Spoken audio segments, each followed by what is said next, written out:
क्या team India के कप्तान रोहित शर्मा का जो भविष्य है वो इंडियन क्रिकेट में खतरे में है? क्योंकि जो खबरें निकल कर आ रही हैं वो कुछ ऐसा ही इंडिकेट कर रही हैं।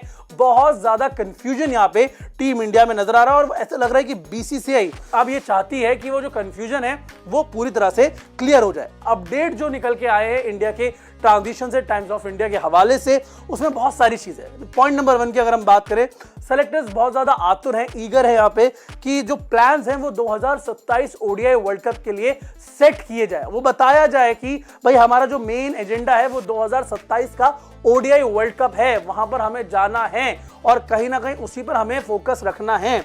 उसके बाद सेलेक्टर्स का कहना है कि they wanted transition process to go on for test cricket, यानी कि टेस्ट क्रिकेट में एक ट्रांजिशन होना चाहिए। ट्रांजिशन का मतलब क्या है? यहाँ पे ट्रांजिशन का मतलब है कि जो सीनियर खिलाड़ी हैं उनकी विदाई हो और नए खिलाड़ी यहाँ पर टीम में आए। सीनियर खिलाड़ी कौन है?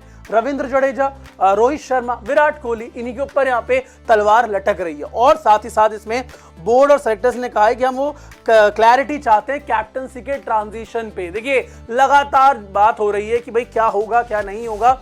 चैंपियंस ट्रॉफी के बाद क्या रोहित शर्मा की छुट्टी हो जाएगी टीम इंडिया से? क्योंकि आईसीसी के बाद अगर आप देखें, आईसीसी का जो ये इवेंट है उसके बाद बीसीसीआई यही चाहता है कि एक स्मूथ ट्रांजिशन हो फ्रॉम रोहित शर्मा, अगर देखा जाए जो उपकप्तान इस वक्त शुभमन गिल, उनकी तरफ एक स्मूथ ट्रांजिशन यहाँ पे बीसीसीआई चाहता है, जो कि गलत नहीं है। ये क्लैरिटीज इंडियन क्रिकेट को आगे ले जाने के लिए, स्मूथली ऑपरेट कराने के लिए बहुत ज्यादा जरूरी है, क्योंकि बहुत ज्यादा दिक्कतों में यहाँ पे फंसता हुआ इंडियन क्रिकेट नजर आ रहा है। सिलेक्टर्स की बात कर लीजिए, क्रिकेटर्स की बात कर लीजिए, प्लेयर्स की बात कर लीजिए, कोई भी खेल से बड़ा नहीं है। आपको खेल को सबसे ऊपर रखना होगा और यही काम करते हुए सिलेक्टर्स नजर आ रहे हैं। साथ ही साथ स्टेबल कैप्टनसी ऑप्शन भी यहां पर चाहते हैं सिलेक्टर्स। ये 4 पॉइंट है। चौथे पॉइंट की अगर हम बात करें, एक स्टेबल कैप्टनसी ऑप्शन, ठीक है, देर आए दुरुस्त आए यही कह सकते हैं, क्योंकि अगर आप देखें जिस तरह से चीजें चल रही थी पिछले 5 साल में, 10 उप कप्तान, कभी कोई कप्तान बन रहा है, कभी किसी सीरीज के लिए कोई कप्तान बन रहा है, बहुत सारी दिक्कतें थी वहां पे। लेकिन अब बताया यह जा रहा है कि देखिए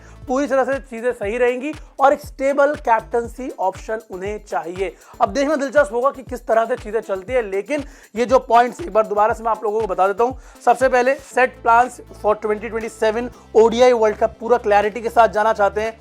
ट्रांजिशन प्रोसेस चाहते हैं अगर हम बात करें टेस्ट क्रिकेट के लिए। नंबर 3 पॉइंट की अगर यहां पे बात करें तो एक smooth transition from Rohit Sharma to the next captain, whether it is Shubman Gill और कोई भी हो, लेकिन एक स्मूथ ट्रांजिशन होना चाहिए। और पॉइंट नंबर 4 जो निकल के आ रहा है कि एक कैप्टनसी में स्टेबल ऑप्शन होना चाहिए, ना तो दिक्कतें हो सकती है। अब देखना दिलचस्प होगा कि team management, coach, current captain, future captain, chief selector, ये पूरे मिक्स को जो बीसीसीआई ने बोला है उसको किस तरह से ठीक करते हुए नजर आते हैं, इस प्री मिक्स को किस तरह से सही दिशा में आगे ले जाते हुए नजर आते हैं। देखिए मेरे भी आप लोगों से कुछ सवाल है। पहला सवाल ये कि रोहित के बाद आप किसको कप्तान देख रहे हैं टेस्ट क्रिकेट में, ओडीआई में और साथ ही साथ टी20आई क्रिकेट में भी? अब ये सवाल पूछना लाजमी है, क्योंकि जिस तरह का प्रदर्शन सूर्य कुमार यादव का है वो कहीं ना कहीं बहुत ज्यादा निराशाजनक है। तो कहीं ना कहीं ये 3 बड़े सवाल हैं कि तीनों फॉर्मेट में कौन हो सकता है वो खिलाड़ी जो आपको ऑल 3 फॉर्मेट कैप्टनसी करता हुआ नजर आए। अब अपनी राय हमें कमेंट सेक्शन में दे सकते हैं। क्रिकेट की हर बड़ी खबर,